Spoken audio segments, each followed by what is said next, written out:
تفسیر کا صحیح طریقہ کیا ہے؟ سنو، تفسیر کا بہترین اور صحیح طریقہ یہ ہے کہ اول تو قرآن کی تفسیر قرآن ہی سے ہو، اس لیے کہ ایک بیان کہیں مختصر ہے تو کہیں اس کی تفصیل بھی ہے۔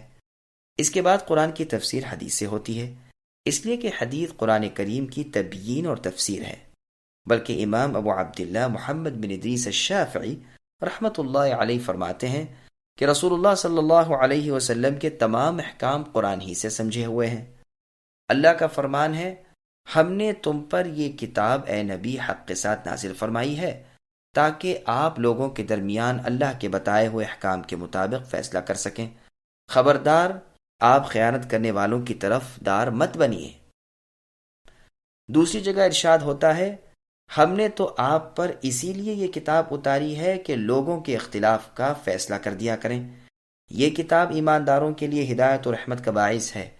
ایک اور مقام پر اللہ نے فرمایا، ہم نے اس کے ذکر کو آپ کی طرف اس لیے نبی اتارا ہے کہ آپ اسے لوگوں کو کھول کھول کر پہنچا دیں تاکہ وہ غور و فکر کر سکیں۔ حدیث کی اہمیت۔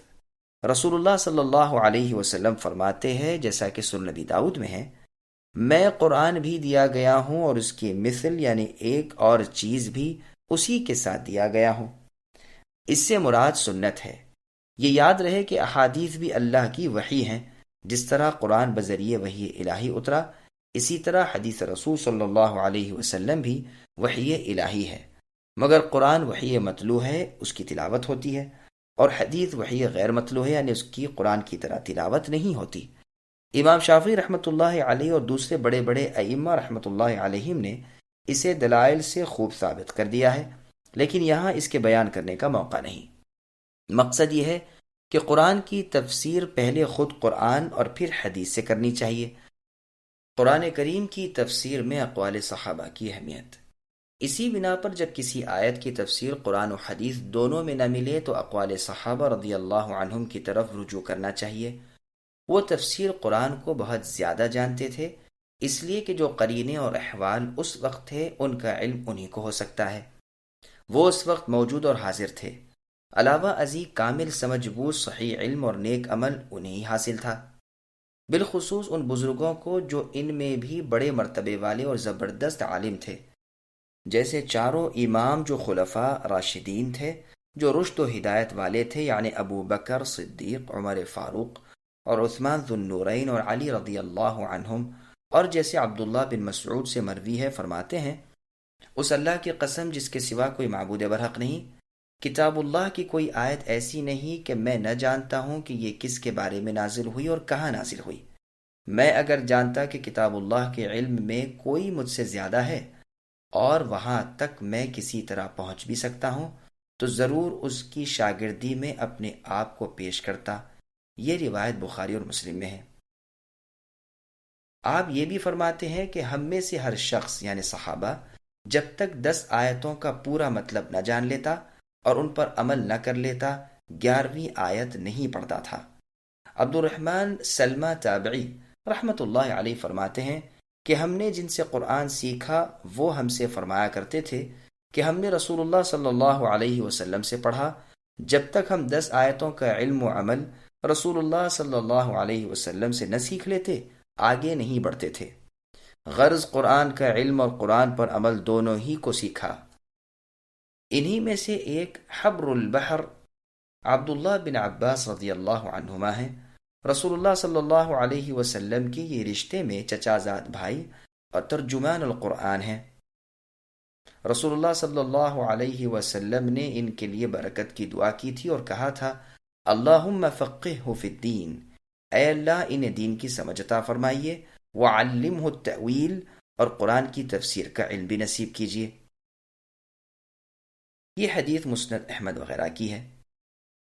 عبداللہ بن مسعود رضی اللہ عنہ کے اس قول کو پیش نظر رکھ کر خیال کیجئے کہ ان کا انتقال 32 ہجری میں ہوا اور عبداللہ بن عباس رضی اللہ عنہما ان کے بعد بھی 36 سال تک زندہ رہے، تو اس مدت میں آپ نے علم میں کس قدر ترقی کی ہوگی۔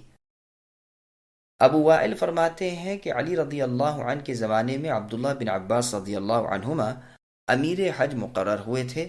آپ نے اپنے خطبے میں سورہ بقرہ کی تلاوت فرمائی اور اس عمدگی سے تفسیر کی کہ اگر کفار ترک و دیلم بھی سن لیتے تو یقیناً مسلمان ہو جاتے۔ بعض روایات میں ہے کہ آپ نے اپنے اس خطبے میں سورہ نور کی تفسیر فرمائی تھی۔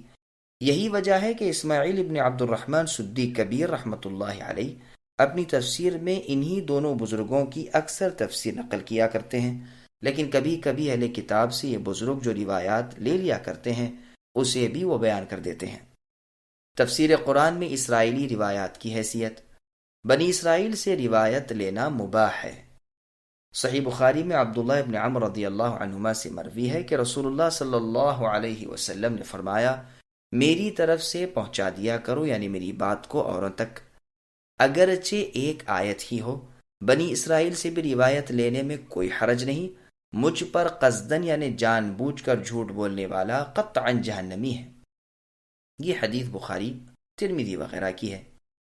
عبداللہ ابن عمر رضی اللہ عنہ نے جنگ یرموک میں 2 بوریاں یہود و نصارہ کی کتابوں کی پائی تھیں۔ ان کی باتیں بھی وہ اس حدیث کو مد نظر رکھ کر نقل کر دیا کرتے تھے، لیکن یہ یاد رہے کہ بنی اسرائیل کی یہ روایات صرف مسئلے کی مضبوطی اور اس کی گواہی کے لیے لائی جاتی ہیں، خود ان سے مسائل ثابت نہیں ہو سکتے۔ روایات بنی اسرائیل 3 قسم پر ہیں۔ نمبر 1، جن کی تصدیق یعنی سچائی خود ہمارے ہاں موجود ہے، یعنی قرآن کی کسی آیت یا حدیث کے مطابق بنو اسرائیل کی کتاب میں بھی کوئی روایت مل جائے، اس کی صحت میں تو کوئی کلام نہیں۔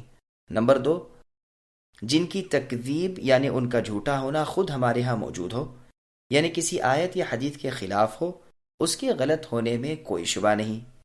نمبر 3، جس کی نہ ہم تصدیق کر سکتے ہیں نہ تکذیب، اس لیے کہ ہمارے ہاں نہ تو کوئی ایسی روایت ہے جس کی مطابقت کی وجہ سے ہم اسے صحیح کہہ سکیں، نہ کوئی ایسی روایت ہے جو اس کے مخالف ہو اور اس بنا پر ہم اسے جھوٹ اور غلط کہہ سکیں۔ لہٰذا یہ تیسری قسم کی روایات وہ ہیں جن سے ہم خاموش ہیں، نہ انہیں غلط کہیں نہ صحیح سمجھیں، البتہ انہیں ذکر کرنا جائز ہے۔ اور یہ روایات ہیں بھی ایسی جن میں ہمارے دین کا کوئی فائدہ نہیں، باوجود اس کے ایسی باتوں میں خود اہل کتاب میں بھی بڑے بڑے اختلافات موجود ہیں۔ اسی وجہ سے ان روایات کو لینے والے مفسرین میں ایسے ہی اختلاف پائے جاتے ہیں۔ مثلا اصحاب کہف کے نام، ان کے کتے کا رنگ، ان کی گنتی، موسیٰ علیہ السلام کی لکڑی کس درخت کی تھی، ابراہیم علیہ السلام نے جن پرندوں کو ٹکڑے ٹکڑے کر دیا تھا اور پھر رب تعالیٰ کے حکم سے وہ جی اٹھے، وہ پرندے کون کون سے تھے، اور جس مقتول کو موسیٰ علیہ السلام کے زمانے میں گائے ذبح کر کے اس کے گوشت کا ایک ٹکڑا لگایا گیا تھا اور اس سے اللہ تعالیٰ نے اسے زندہ کر دیا تھا، وہ ٹکڑا کون سا تھا اور کس جگہ کا تھا، اور وہ کون سا درخت تھا جس پر موسیٰ علیہ السلام نے نور دیکھا تھا اور اس میں سے اللہ تعالیٰ کا کلام سنا تھا، وغیرہ وغیرہ۔